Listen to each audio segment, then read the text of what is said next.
ሀብታም የሚባል ነጋዴ ነበረ። ዚኖ ይባላል። ታዲያ በአንድ ወቅት ከፊኒሺያ ወደ ፕሬስ በሚያደርገው ጉዞ ላይ እሱ እየተሳፈረበት የነበረውን መርከብ ሙሉ ለሙሉ ይሰምጥና ይዞት የነበረውም ሀብቱ እስከዛሬ ድረስ ያፈራው ነገር እንዳለ ሙሉ ለሙሉ ባዶ ይሆንበታል።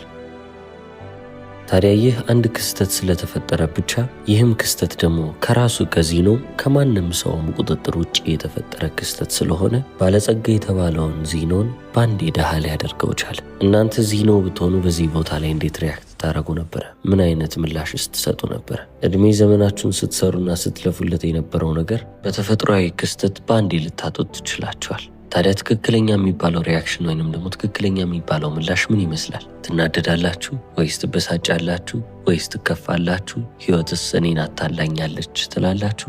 ለአብዛኞቻችን እነዚህ የራሳችን መልሶች እንደሚሆኑ በጣም ግልጽ ነው። ከነዚህ ውስጥ አንወጣ። ዚኖ ግን በእነዚህ መንገዶች አልነበረም ሪያክት ያደረገው ወይንም ደግሞ ምላሽ የሰጠው። ዘ ፋዘር ኦፍ ስቶይሲዝም ይሉታል። የስቶይሲዝም መስራች ወይንም ደግሞ አባት እንደማለት ነው። አንዲት ትንሽ የምትባል ለውጥ ለኢተርኒቲ ወይም ለዘላለም ሊቆይ ይችላል። አመለካከታችሁን በትንሽም ቢሆን ቀይር ካደረጋችሁት በእድሜ ዘመናችሁ ስታልፉ በትልቁ እነዛን ለውጦች እየተመለከታችሁ ትመጣላችሁ። ታዲያ ስቶይሲዝምን እንዴት ዲፋይን እናደርገዋለን? ወይንም የስቶይሲዝም መሰረቱ ምንድን ነው ብለን ከተመለከትን አክሴፕተንስ እና ኢንዲፍረንስ ነው። አክሴፕተንስ ነገሮችን እንደሆኑ አድርጋችሁ መቀበል ሲሆን፣ ኢንዲፍረንስ ደግሞ በምንም አይነት ስሜት አለመሳብ ማለት ነው። ጥሩ ነገር ቢሆን ያው ናችሁ፣ መጥፎም ነገር ቢፈጠር ያው ሆናችኋል።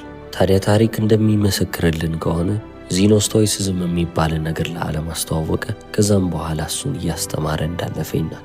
ታዲያ ዚኖ እንደሚናገረውም ከሆነ በህይወታችን ውስጥ የሚፈጠሩትን ነገሮች መቆጣጠር ባንችልም እነዛ ነገሮች እኛ ላይ ከተፈጠሩ በኋላ ግን እኛን በምን አይነት መንገድ አፌክት ሊያደርጉን እንደሚችሉ በደንብ አድርገን ኮንትሮል ማድረግ ወይም መቆጣጠር እንደምንችል ይናገራል።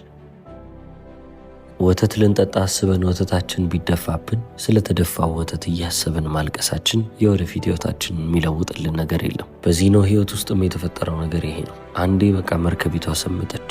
እሱ በህይወት ሊተርፍ ቻለ፣ ነገር ግን ሀብቱን አጣ።